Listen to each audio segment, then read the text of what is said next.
Welcome to today's webinar on the key GST amendments in the Finance Bill 2025. This presentation will walk you through the major changes proposed in this year's Union Budget, focusing on GST reforms recommended by the GST Council. Let's get started. The Finance Bill 2025 is part of this year's Union Budget. This means that the changes we're discussing today are part of the larger financial plan for the country, as presented in the Union Budget. The Finance Bill incorporates major changes to GST laws as recommended by the GST Council. These amendments primarily focus on easing compliance procedures, making it simpler for businesses to adhere to GST regulations. The overall aim is to minimize tax liabilities and accelerate economic growth, creating a more business-friendly environment. The GST amendments introduced in the Finance Bill 2025 stress on optimizing credit usage. This means businesses will find it easier to claim input tax credits, which can significantly reduce their overall tax burden. Additionally, the amendments aim to ease the process of filing returns, making it less time-consuming and more efficient for businesses. Another key focus is strengthening governance mechanisms. The government is introducing measures to improve transparency and accountability in the GST system, which will help reduce tax evasion and improve compliance. These changes are designed to create a more efficient and transparent tax environment, ultimately supporting economic growth. The amendments can be broadly categorized into three types. First, we have the retrospective amendments, which are effective from 1st July 2017, the original GST implementation date in India. These changes aim to clarify ambiguous provisions and address interpretational issues that have emerged since GST was launched. Next, we have the prospective amendments, which will take effect from 1st April 2025. These changes will apply only to future transactions and include updates to interstate reverse charge mechanisms and credit distribution rules. Finally, we have the notified amendments, which will be effective from dates to be notified later. The implementation timeline for these amendments will be announced separately. These changes include the introduction of new mechanisms like the track and trace system and updates to the invoice management system. The Finance Bill 2025 introduces several amendments that are effective retrospectively from 1st July 2017. These changes are significant because they impact business operations under GST since its inception. The retrospective amendments aim to clarify ambiguous provisions and address interpretational issues that have emerged since GST was launched. By applying these changes retrospectively, the government is ensuring that past transactions are also covered under the clarified provisions, which will help resolve ongoing disputes and provide clarity for future compliance. These amendments significantly impact business operations under GST since its inception. They affect compliance procedures that businesses have established over the past years. Companies will need to reassess their past tax positions to ensure they are in line with the new amendments. Additionally, these changes may influence ongoing litigation and tax disputes, as past transactions will now be interpreted under the clarified provisions. Businesses should prepare to review their historical data and make necessary adjustments to their compliance processes. Let's look at three critical retrospective amendments introduced in the Finance Bill 2025. First, we have the SEZ FTWZ Supply Amendment. This change classifies the supply of goods warehoused in Special Economic Zones, SEZ, or Free Trade Warehousing Zones, FTWZs, before clearance for exports or to the domestic tariff area, DTA, as neither supply of goods nor supply of services. This amendment aligns these transactions with customs-bonded warehouse transactions and clarifies a long-standing ambiguity in the law. Second, we have the Plant and Machinery Amendment. The terminology in Section 17(5)(d) of the CGST Act is being changed from plant or machinery to plant and machinery. This seemingly minor change has significant implications for input tax credit claims. The earlier wording created interpretational issues, and this amendment aims to correct that. Third, we have the no refunds provision. The law specifically prohibits refunds for any GST already collected on these transactions prior to the amendment. This is mentioned under Clause 129 of the Finance Bill 2025 and prevents the reopening of settled transactions while providing clarity going forward. The amendment proposes to insert entry AA in paragraph 8 of Schedule 3 of the CGST Act 2017. This classifies the supply of goods warehoused in CEZ or FTWZs before clearance for exports or to the DTA as neither supply of goods nor supply of services. This change brings these transactions at par with customs bonded warehouse transactions, providing much-needed clarity for businesses operating in these zones. The amendment applies retrospectively from 1 July 2017, meaning it will impact past transactions as well. However, no refunds will be provided for any GST collected on these transactions prior to the amendment. This limitation is specified under Clause 129 of the Finance Bill 2025, ensuring that settled transactions are not reopened. The Finance Bill proposes to replace the term plant or machinery with plant and machinery in Section 17(5)(d) of the CGST Act. This change is effective retrospectively from 1 July 2017 and supersedes any contrary judgments or court orders. The government describes this as a correction of a drafting error, but it has significant implications for businesses. It narrows the scope of input tax credit availability, particularly for businesses involved in the construction of immovable property. Companies will need to review their past claims and ensure compliance with the new wording. Now, let's move on to the prospective amendments, which will take effect from 1 April 2025. These changes include updates to interstate reverse charge mechanisms and credit distribution rules. First, we have the Interstate RCM Transactions Amendment. The Input Service Distributor (ISD) mechanism will now cover interstate procurements of services under reverse charge. This amendment clarifies the applicability of the ISD mechanism for such transactions. Second, we have the ISD Definition Amendment. Section 261 of the CGST Act is being amended to include references to Sections 5(3) and 5(4) of the IGST Act. This change settles existing ambiguity and ensures that the ISD mechanism applies to interstate procurements. Third, we have the Credit Distribution Amendment. Section 20 of the CGST Act is being amended to enable the distribution of credit for common services liable to IGST payment under the reverse charge mechanism. These amendments aim to streamline the process of credit distribution and ensure that businesses can efficiently manage their input tax credits. The amendment to Section 261 of the CGST Act settles existing ambiguity by explicitly providing for the applicability of the Input Service Distributor mechanism for interstate procurements of services under reverse charge. References to Sections 5(3) and 5(4) of the IGST Act are being added to the definition, ensuring clarity and consistency in the application of the ISD mechanism. Consequential amendments are also proposed in Section 20 of the CGST Act, which deals with the manner of distribution of credit by an input service distributor.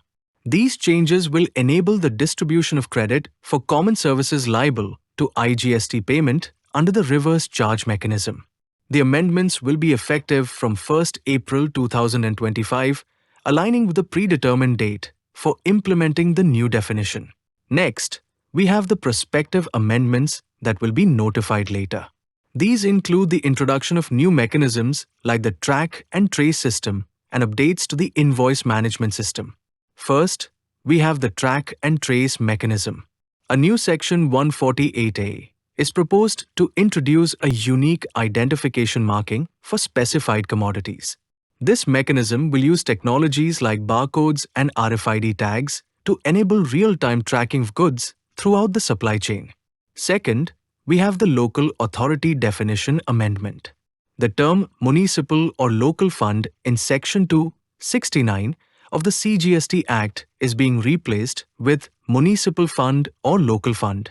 This change clarifies the tax treatment of various local bodies, ensuring uniform application of GST provisions. Third, we have the Voucher Supply Provisions Amendment. The Finance Bill proposes to delete sections 12, 4, and 13, 4 of the CGST Act, which deal with the time of supply for transactions involving vouchers. GST will now apply only when the voucher is redeemed, eliminating the risk of double taxation. Fourth, we have the ITC reversal on credit notes amendment. Section 34, 2 of the CGST Act is being amended to mandate the reversal of input tax credit attributable to credit notes. This ensures that suppliers can reduce their output tax liability only if the recipient reverses the corresponding input tax credit. Fifth, we have the Invoice Management System Amendment. The provisions of Section 38 of the CGST Act are being amended to provide a legal framework for generating inward reports based on taxpayer actions in the invoice management system. This change aims to streamline input tax credit reporting. Finally, we have the Reduced Pre-Deposit for Appeals Amendment. The pre-deposit requirement for penalty appeals is being reduced from 25% to 10% in cases where the appeal pertains exclusively to a penalty demand without any associated tax demand. To enhance GST compliance and curb tax evasion, a new Section 148A is proposed to be inserted in the CGST Act 2017. This introduces a track and trace mechanism for specified commodities. The mechanism mandates the use of unique identification marking for specified goods and persons dealing with such goods.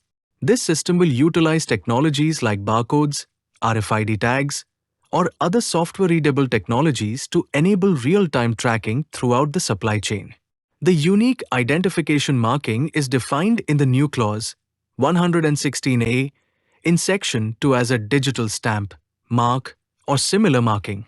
These markings must be unique, secure, and non-removable. To ensure compliance, a new Section 120(b) establishes penalties for non-compliance, 1 lakh rupees or 10% of the disputed tax, whichever is higher. This penalty would be in addition to any penalties under other sections. This mechanism is designed to create a more transparent and accountable supply chain, particularly for high-value or high-risk commodities. The amendment in Section 269 of the CGST Act 2017 proposes to replace the term municipal or local fund with municipal fund or local fund. It also provides explanations for the meaning of these terms in the context of the local authority definition. This seemingly minor change in terminology has significant implications for the tax treatment of various local bodies, such as panchayats and development authorities. The amendment addresses ambiguities that previously led to inconsistent tax exemptions for these entities. By clarifying these definitions, the amendment aims to ensure uniform application of GST provisions to local authorities across the country. This provides greater certainty to these bodies regarding their tax obligations and entitlements, reducing disputes and improving compliance. The Finance Bill proposes to delete Sections 12, 4, and 13, 4 of the CGST Act 2017, which deal with the time of supply for transactions involving vouchers. This follows the clarification in Circular No. 243/37/2024 GST, dated 31st December 2024, which states that vouchers are either money or a transaction in an actionable claim. Under this amendment, transactions involving vouchers will neither be considered a supply of goods nor a supply of services. GST will apply only when the voucher is redeemed against the purchase of goods or services rather than at the time of issuance. This eliminates the risk of double taxation, where GST was previously levied both at the time of voucher issuance and redemption. The amendment provides clarity and simplification for businesses dealing with vouchers, making compliance easier and more predictable. Section 34, 2 of the CGST Act 2017 is proposed to be amended to confirm the requirement of reversal of input tax credit attributable to a credit note by the recipient. This reversal is necessary to enable the reduction of output tax liability of the supplier when a credit note is issued. This amendment ensures that a supplier can reduce their output tax liability only if the recipient reverses the corresponding input tax credit that was originally claimed and not reversed earlier. It creates a direct linkage between the supplier's ability to reduce output tax and the recipient's action of reversing input tax credit.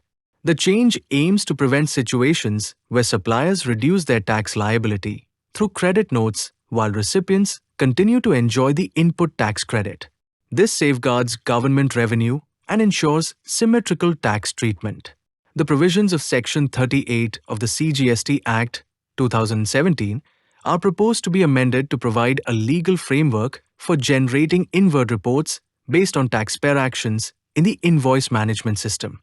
These changes aim to streamline input tax credit reporting and ensure seamless generation of Form GSTR-B.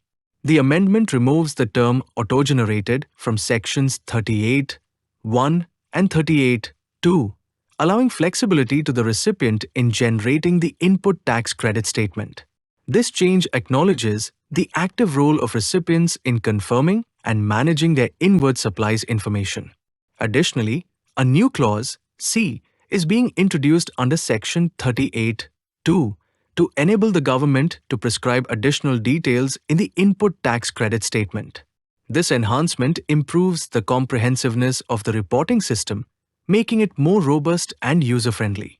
Currently, under Section 107(6) of the CGST Act 2017, appellants must pre-deposit 25% of the penalty amount when filing appeals against orders issued under Section 129(3) related to detention and seizure of goods and conveyances in transit. The proposed amendment aims to reduce this pre-deposit requirement to 10% in all cases where the appeal pertains exclusively to a penalty demand without any associated tax demand. Similarly, Section 112(8) is being amended to introduce a mandatory 10% pre-deposit for appeals before the Goods and Services Tax Appellate Tribunal in cases involving only penalty liability without a tax demand.